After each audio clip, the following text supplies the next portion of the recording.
So hello and welcome to another Valorant, pro game review. Today we are going to be looking at Sage on Split. And I know I've already talked about Sage on Split, but I did watch a game from Leo from Guild, who I think is a very, very good Sage player. He's played a lot of Sage over his time with Guild, and I think he's very good at it. And Sage on Split is a popular choice in ranked games. It might not be the most popular choice in pro games, but I do think that Sage does have some use. And Sage at the pro level, basically all we're talking about with Sage is there a reason to run the wall? You know, the barrier orb really is what Sage is there for. Like, if you're picking Sage on a map, you better have some good wall spots. Otherwise, it really isn't worth picking over some of the other agents in the agent pool. So why Sage on Split then? Well, it's because there is quite a few decent different wall locations, and that's what I'm going to talk about today, because I've charted out, as you can see here, all of the times and all of the places that Leo used a wall, and we'll go through each of them and talk about which they're all doing. And there was one really cool one as well at the end, the last round. We'll talk about this wall because I'd never really seen it before, and I thought it was a really, really cool wall, so we'll talk about that one as well. But I just want to show you the difference, right? Never, if we go through this, he never repeats the same wall 2 rounds in a row, which I bet something that when you play Sage on Split or your teammate plays Sage on Split, I bet if I charted out all theirs, the time would probably be the same and the location would probably be the exact same as well. But of course, when you think about it, is that really the best thing that you can get out of it? Is that really going to be, the most important use of perhaps one of the most important bits of utility, particularly in a ranked game? Are you using it to the best of your ability? Probably not. Because you're probably just walling mid or something like that every single round, at the start of every single round. And, you're not having to think, which is pretty good. And I think a reason why Sage might be pretty popular is it's pretty simple. You don't really have to think about it. I'm going to wall mid. But I don't think it's going to be the most effective thing for you. And I think something more like this, where, there's time differences here, there's a lot of difference in terms of the different places, and we'll go through all of these different places and talk about what they're doing and how Leo used them. The time is a bit misleading sometimes because obviously it was somewhat dependent on how fast the attackers were playing. If the attackers were coming at them pretty quick, Leo would put up the wall pretty quick. If they didn't hear anything for a long time, well, that's when you get, not putting the wall up until 52 seconds. That's the kind of thing that was going on. So important, no doubt, and we're going to talk about how to use the Sage wall and all the different spots on this map. So the first wall we're going to be looking at is the one on A main, and he used this 3 times. He used it on round 1, round 5, and round 9. And just for reference, Leo normally was playing around A, but sometimes would come to B and play in Heaven on B, but he was normally towards the middle of the map. Aside from the pistol round, which I think he started here, and that was one of the A mains. And this wall was basically just this, and he did it either, or maybe slightly further back on the pistol, I think it was, because he was playing slightly further back, something like this. But you get the idea, basically blocking off this kind of choke point, and he'd either do it from close here or up on the ramp here on the A side of Heaven as well. And the goal was basically this was done on the rounds where they kind of just pushed A, and they knew that they were pushing A, and they could hear them pushing A. And on the pistol, they went very quick towards A, did Vitality, so he put up the wall pretty early. And then on the other rounds that he used the wall, again, it was a pretty clear push towards A, and he was in this position, so he just thought, I'll barrier off this, which obviously has the advantage of any sort of split push at that point might become a bit disorganized. These people might be a lot further than these people at that point, and it might cause a bit of chaos and allow you to fight these people before you have to fight these people, or at least slow down, easy for me to say, a rush in time for your teammates, obviously, to get across and rotate. So I'm not going to, go into too much depth on this wall. It was a pretty simple wall that was used. We can check the times when he was using this wall. So on round 1, 10 seconds into the round, it was a pretty quick push. On these other ones, though, it was actually a bit later. A later push was probably coming in, because I did notice on these walls on A main, it basically was he was just there, and they had good information that they're coming here. So on these later rounds, it was probably more of a they'd been milling around, and then they eventually decided to come A, and he decided to wall it up. So basically, he's just waiting for contact. He's just waiting for the information that they know they're there. You'll know if someone is here, right? Like, someone will probably see someone at this point, and so that could be your cue when you actually see someone cross this point in to this area that you should be able to see, that can be your cue. Okay, I can wall this up. That seems to be what Leo was doing. Okay, next up we have a B Heaven wall, and this was done, what, twice? Only twice. As I said, most of the time Leo was playing towards A, so the B walls probably are less prevalent. But as you can see, done here on round 2 and round 6. Now, round 2 was a bonus, and the B Heaven wall looks something like this. This is what Leo in general was doing, a wall like this. And obviously the reason for this is if you can stop this, if you have a good inkling that they're going B, if you can stop a Heaven, that means that they only have this to push out of if they want to go B, and that obviously isn't going to go too well for you. Now, the bonus, they won pretty convincingly, and it was, again, a B push, and was pretty easy for them to stop with this wall. On the other round, though, we're going to see that if we look at the time, so this was a pretty normal early wall done, but this one was really, really late, and I remember this one specifically because what happened in that round is basically... it was a B push, but actually Leo started on A. He started on A. It was a slower round. He had time to rotate and get to B, and then just as the push was kind of coming in and was starting through this B main, I think there was only one person here.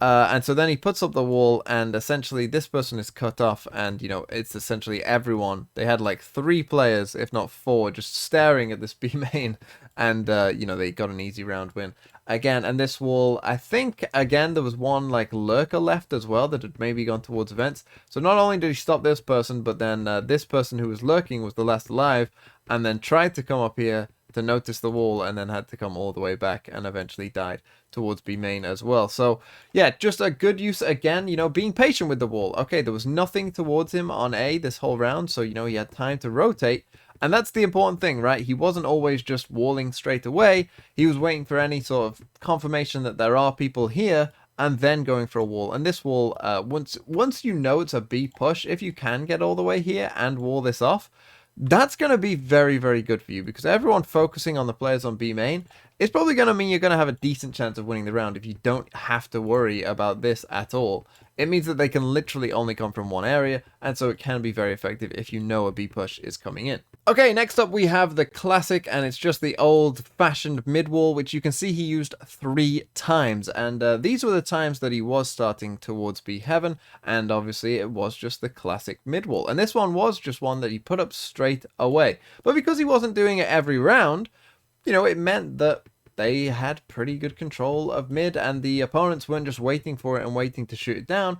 It was going pretty well for them because he was just doing it at seemingly what seemed like random times. This wall would come up mid sometimes, but not always, right? And obviously this wall in mid, I don't love it, nearly as much as other people seem to, but I don't hate it. It's not a bad wall at all, and it's fine when you actually are using other walls as well and not being predictable with it, because what it means is obviously you get this rotate either side, which is really, really good if this wall isn't destroyed, and normally any sort of mid push is going to be slowed down pretty heavily, and that's going to go pretty well for you. But he only did use it 3 times, and I think that that's the important thing here, that yes, you can use this wall, and yes, it does have its benefits, but it has a lot more benefits when you're not using it every single round, and instead, you're using in different areas and catching the opponent off guard and being more flexible. And then next we have the A entrance wall, a wall that I'm pretty fond of myself. And again, you can see this wall was another early wall in general that he used 3 times. So similar to the one on mid, this one was coming in pretty much early at the start of the round. An A entrance wall looks like this. I like this wall for a couple reasons. One, basically, as long as this wall stays here, you can be pretty sure that they aren't past it. Obviously a jet or a race could get past it, but they're going to be isolated on their own.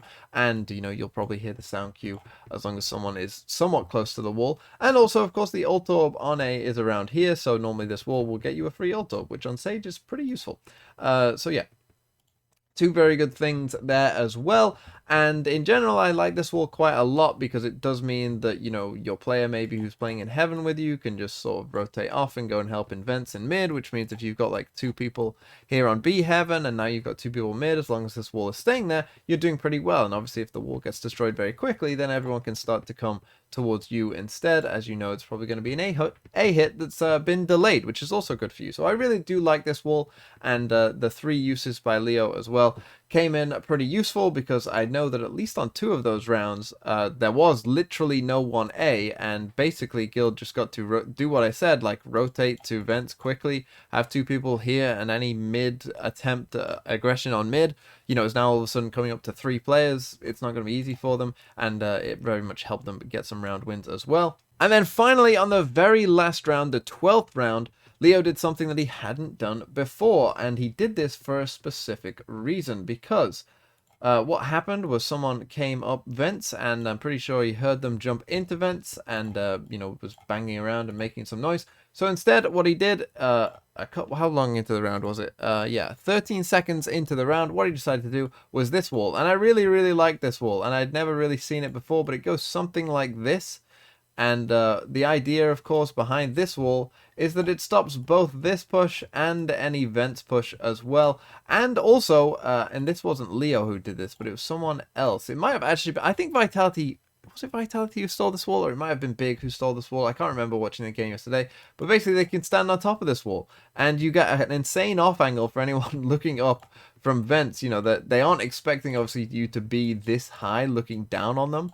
And so, you know, you can get some kills doing that as well. And obviously, this wall will stop both this and this, which is pretty nice. But again, notably, what Leo did was not wall straight away, but waited to hear the contact here first in vents, heard that someone was there, and then was like, okay, now I can do this wall, and you know, just cut off, literally cut off 2 angles, which again means that if this was an A push, well, now, you know, me and my teammate can just forget that, and we can just focus on A main as long as that wall is there, and we can feel pretty safe in doing it. And we also have, you know, some heaven control for anyone coming back up on rotations. You know, they're not going to need to get in a dogfight early. They can, you know, probably safely get back into heaven and be ready to defend the wall as well. So all very, very good things, and I thought that this wall in particular was very interesting and a nice use of utility, because, you know, there's 5 different ways for attackers to go on this map, and by doing this wall, 2 of them are cut off, and that's really, really good. And I think my favorite walls on this map are the ones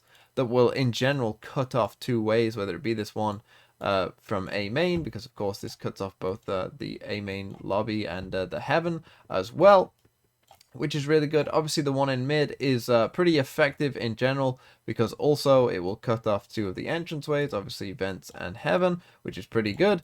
And those are the walls that I think can be really effective, as with this one as well, which I thought was really, really cool and unique and interesting. And so that would be my main takeaway. Don't be afraid to use your wall at different times and different locations. Catch people off guard. Be unpredictable. I think in general, when you're playing a Sentinel, if you can have as many different setups and as many different things going on as you possibly can, then you're going to have more success than placing something in the same place all the time. That's just generally the way it's going to go, and I think the same is true for Sage walls. And so yeah, don't be afraid to mix things up. You know, sometimes wall straight away in a certain location. Sometimes, you know, mix it up and wait for contact, and you know, wait for that information that someone is close to you and then wall up. You know, be different, be unique with it, try different things, and you'll probably have more success doing that than, you know, just doing the same thing every round. Because good opponents, as you go further and further up the ranks, good opponents will know how to adapt to it, and will, you know, start saying, well, you know, if you're just going to wall mid every round, we're just going to either destroy it every round, you know, and literally start with 5 in mid at the start of every round, and then sort of play the game afterwards. You know, good teams will start to do these things to you as you move up the ranks. So, you know, you want to be as unpredictable as possible, and, you know, that's going to give you the best chance for success.